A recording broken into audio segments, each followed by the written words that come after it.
प्रणाम। मैं आज आपको बताऊंगा कि साहस किसको कहते हैं। छुट्टियों में मैं और मेरा दोस्त रोज साइकिलिंग करने जाते थे, तो मैंने देखा कि जब भी हम दोनों पार्किंग में से साइकिल निकालते थे, तब भी उसके पास वाली जो साइकिल थी वो उसको जानबूझ के गिरा देता था। मैंने 2-3 दिन कुछ नहीं बोला।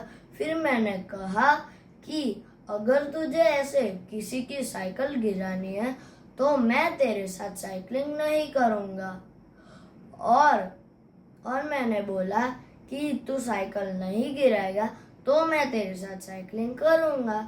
तो पहले तो उसे बुरा लगा, फिर उसने कहा कि सॉरी, अब से मैं किसी की साइकिल नहीं गिराऊंगा।